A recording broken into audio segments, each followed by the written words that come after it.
Welcome to Podcast Sound Advice, the place for up-to-date podcast tactics and trends. You'll find actionable strategies to help you grow your audience, expand your influence, and monetize your content. Join Phyllis and Kelvin for Podcast Sound Advice starting now.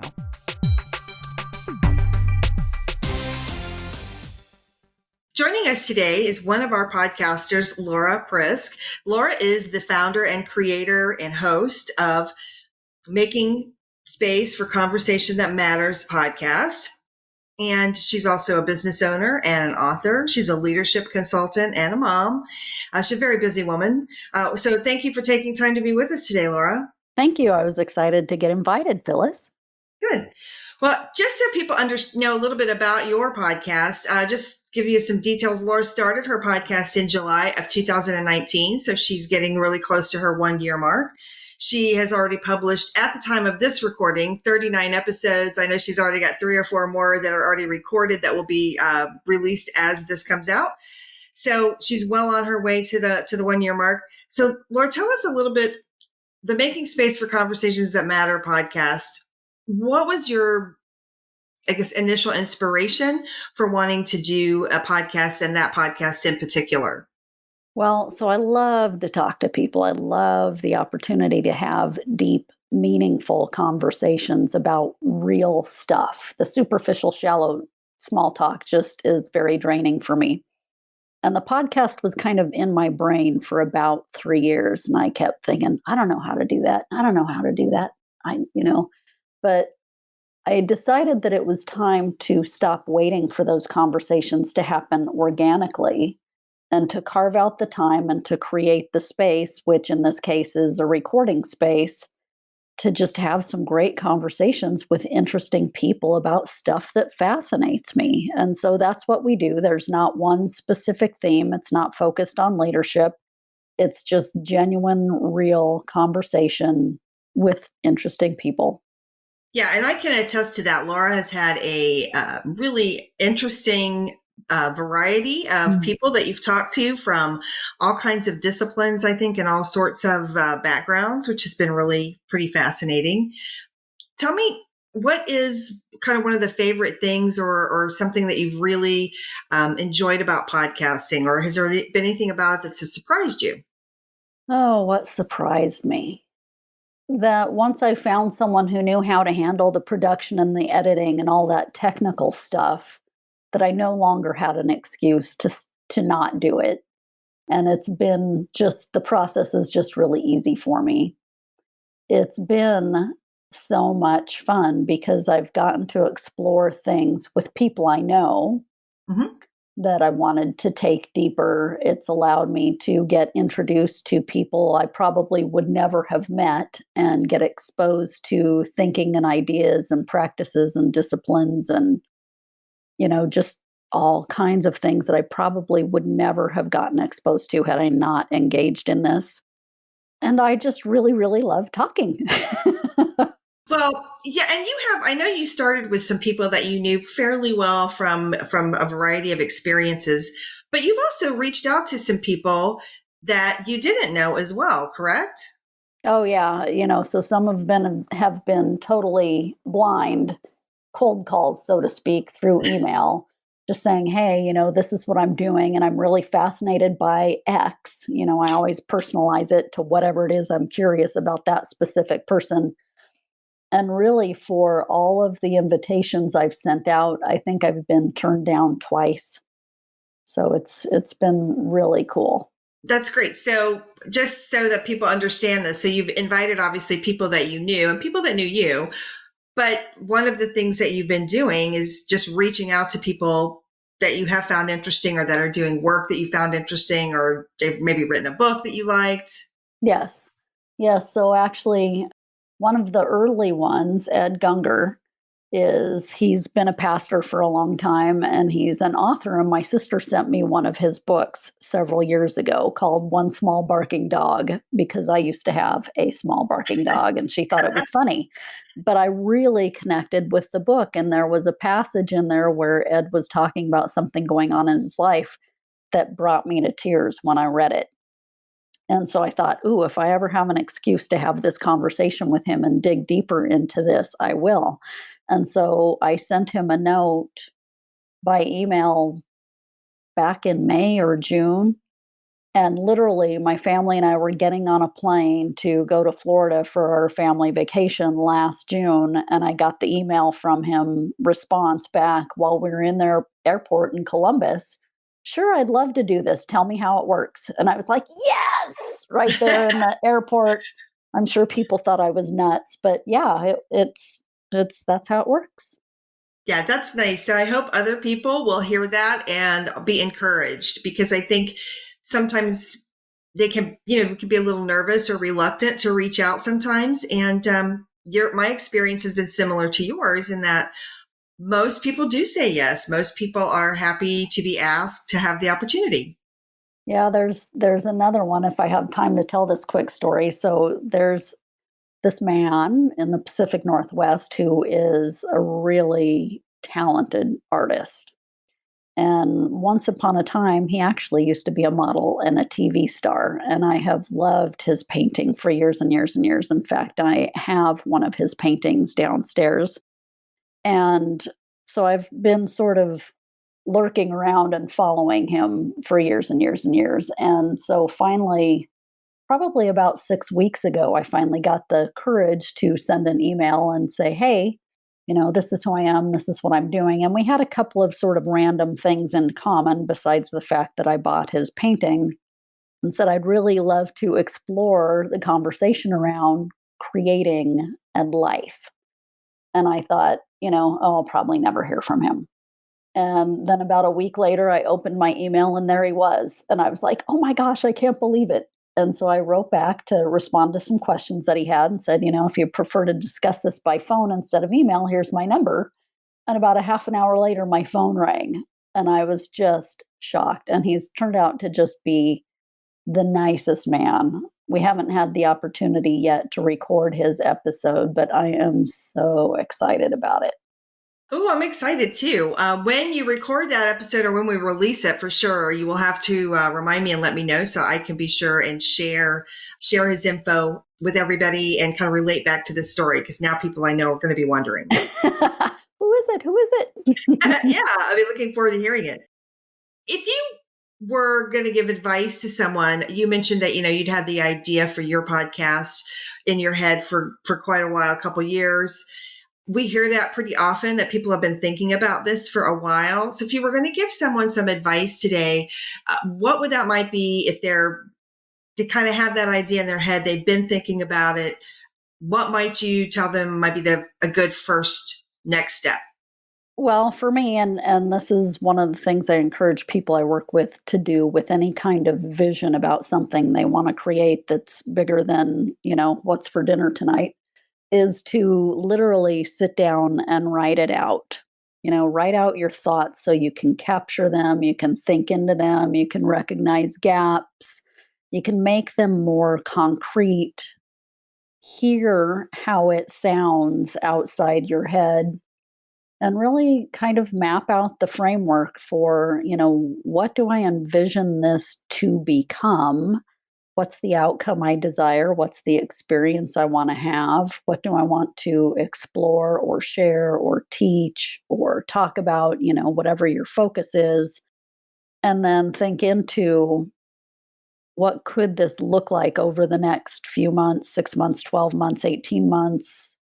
What's the level of energy, focus, time, and attention it's going to require from me? And am I going to have to shift some things in my schedule to make time for that? Or will it flow in very easily?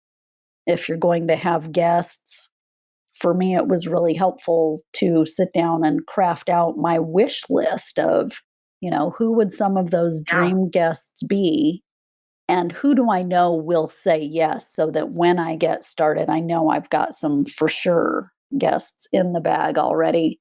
And then for me, it was finding someone who could do the stuff that I don't want to do, that I'm not gifted to do, that I didn't want to take the time, energy, and attention to figure out how to do. And even, Phyllis, when I connected with you, you still ask me questions that I hadn't fully thought into. So even when I thought I was pretty prepared, there was still more thinking to be done to make sure that I was prepared and that we could do this and present it professionally in a polished way that would appeal to people.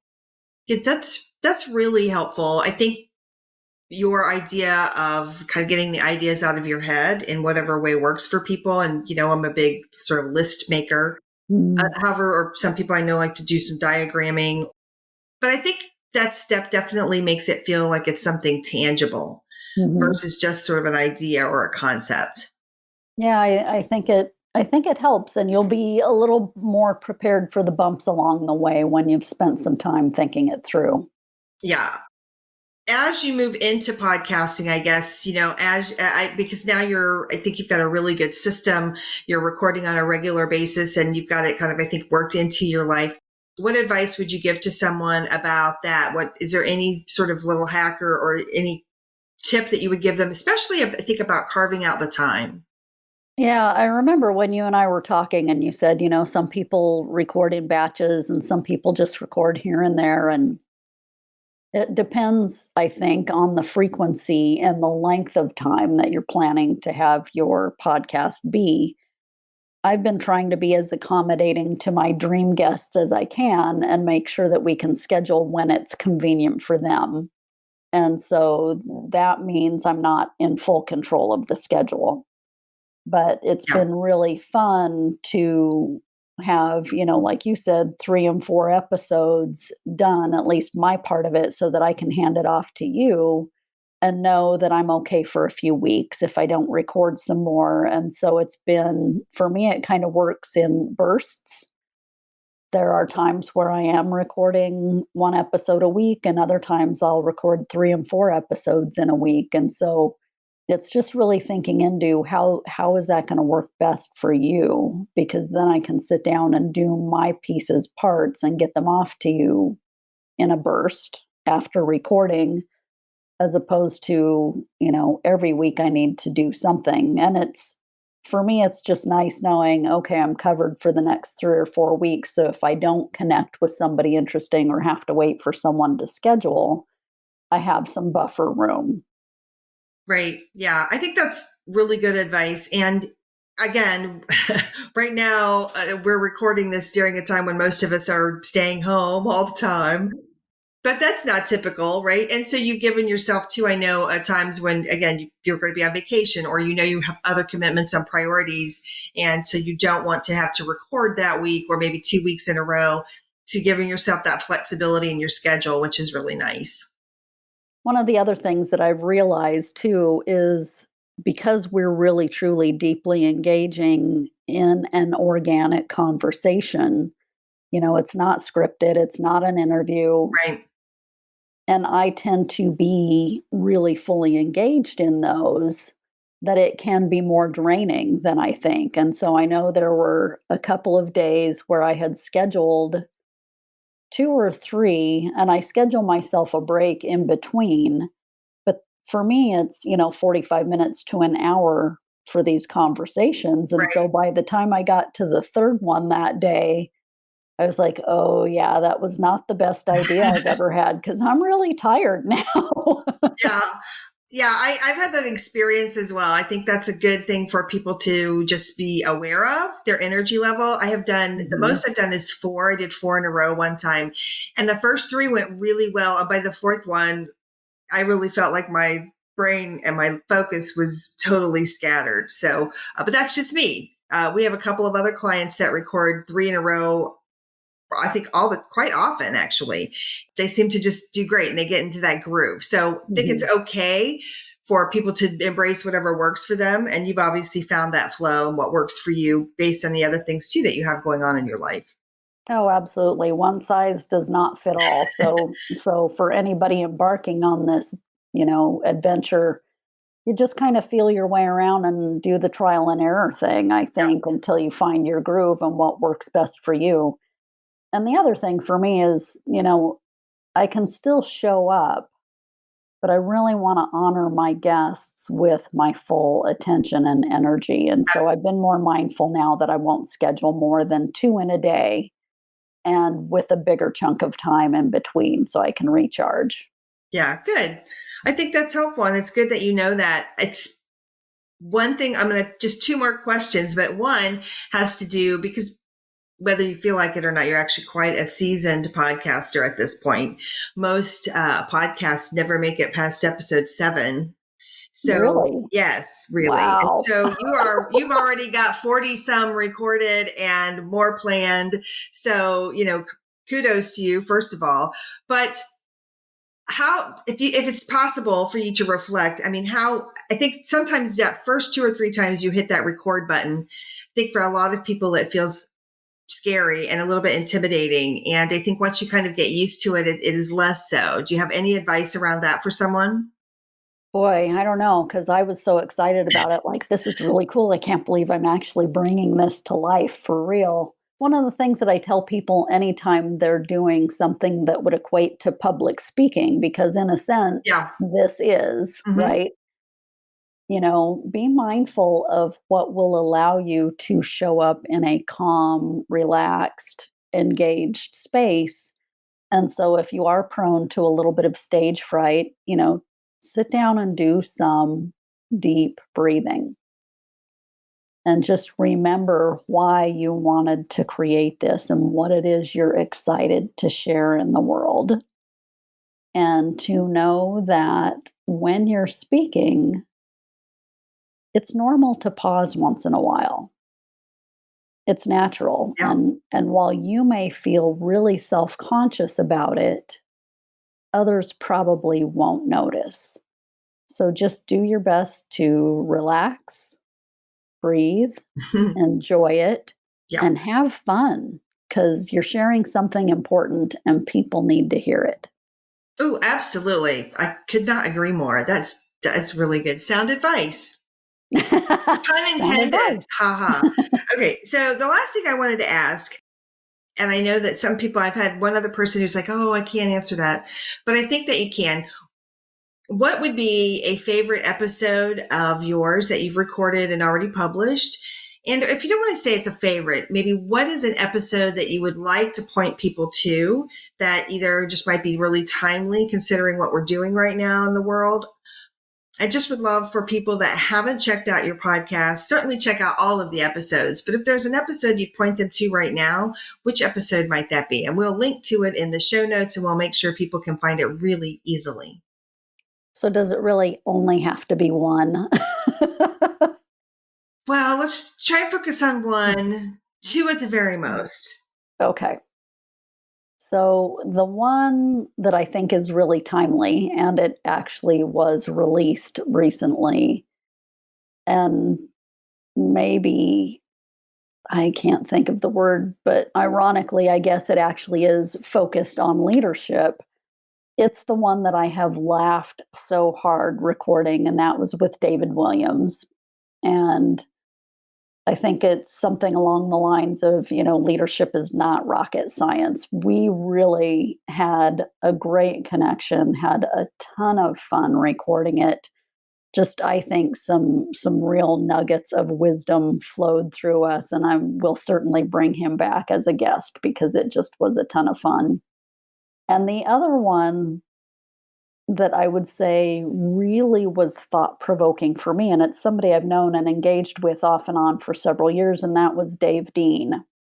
And that conversation, I really learned a lot about him. He really sparked my thinking about some things that I was doing that helped me see some things about my work that I hadn't recognized before.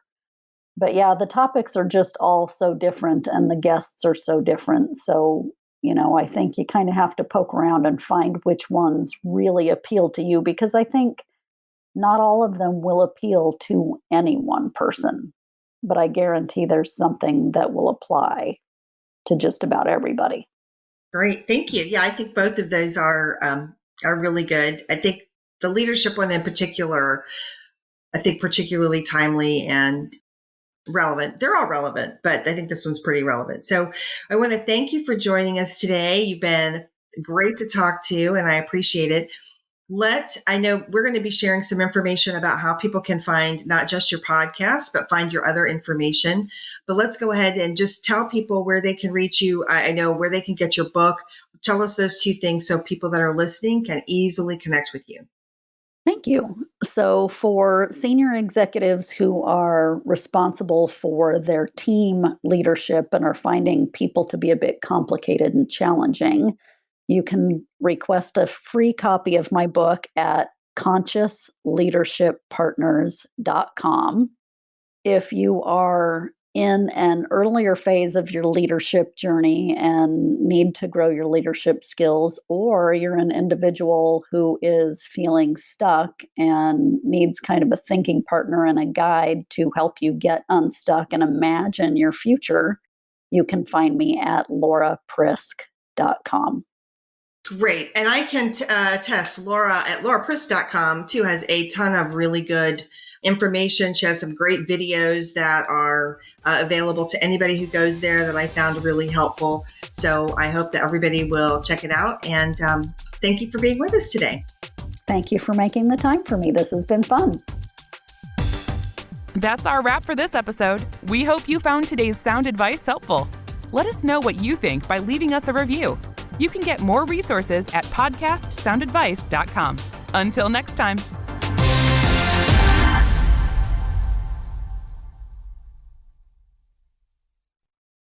This podcast is part of the Sound Advice FM network. Sound Advice FM. Women's voices amplified.